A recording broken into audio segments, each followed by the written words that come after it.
सुप्रभात बच्चों। आज मैं पाठ 6 कदम का पेड़ के अंतर्गत भाव स्पष्ट करें इन में दिए गए प्रश्नों के उत्तर आपको बताऊंगी।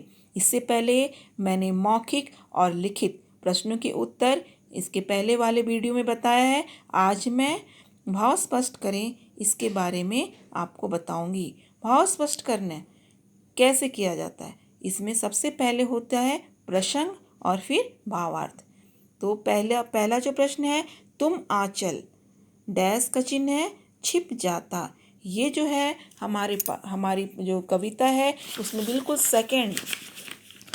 सेकेंड लास्ट पैराग्राफ है वहाँ से वो लिया गया है। तुम आंचल फैलाकर अम्मा वहीं पेड़ के नीचे ईश्वर से कुछ विनती करती बैठे आंखें मीचे। अब पहले प्रसंग हम लिखेंगे। प्रसंग लिखने का तरीका है कि ये पंक्तियाँ हमारे पाठ्य पुस्तक अमृत हिंदी पाठमाला से ली गई हैं। इस कविता का शीर्षक कदम का पेड़ है। इसकी कवयित्री सुभद्रा कुमारी चौहान है। अब हम भावार्थ लिखेंगे।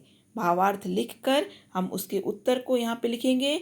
तो यहाँ लिखेंगे कि कवित्री एक बालक के बारे में बता रही हैं कि पेड़ से नीचे न उतरने पर माँ उस पेड़ के नीचे अपने आंचल को फैलाकर उस पेड़ के नीचे बैठकर आंखें बंद कर ईश्वर से प्रार्थना करने लगती है। माँ को ध्यान में लीन देखकर वह बच्चा उसके आंचल के नीचे आकर छिप जाता है। तो ये पहले प्रश्न का उत्तर हुआ। दूसरा, तुम घबरा यमुना तीरे, ये कहाँ से लिया गया है? तो बिल्कुल सबसे जो लास्ट में है 4 पंक्तियाँ, उन चारों की व्याख्या यहाँ करनी होगी। तुम घबराकर आंखें खोलती परमा खुश हो जाती, जब तुम अपने मुन्ना राजा को गोदी में ही पाती, इसी तरह कुछ खेला करते हम तुम धीरे धीरे, यह कदम का पेड़ अगर माँ होता यमुना तीरे।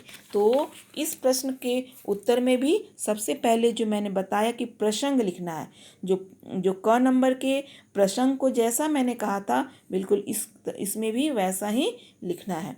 प्रसंग लिखने के बाद हम भावार्थ पर आते हैं।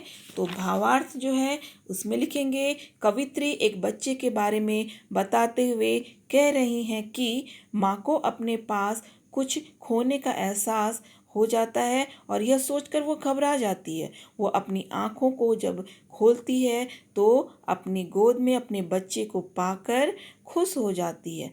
बालक अपनी माँ से कहता है, माँ हम दोनों ऐसे ही खेल खेला करेंगे अगर यमुना के किनारे ये कदम का पेड़ होता। ठीक है। अब ग नंबर, तुम हो चकित घबरा जाती, ये कहाँ से लिया गया है? तो ये भी जो पहले पृष्ठ पे जो है, तुम हो चकित देखती चारों ओर ना मुझको पाती, व्याकुल सी हो तब कदम के नीचे तक आ जाती, पत्तों का मरमर स्वर सुन जब ऊपर आंख उठाती, मुझको ऊपर चढ़ा देखकर तुम कितना घबरा जाती। तो इसमें भी पहले प्रसंग लिखना है, जैसा कि मैंने पहले ही प्रश्न में प्रसंग बताया था आपको। तो वैसे ही यहाँ पे प्रसंग की चर्चा करनी है। उसके बाद भावार्थ लिखना है।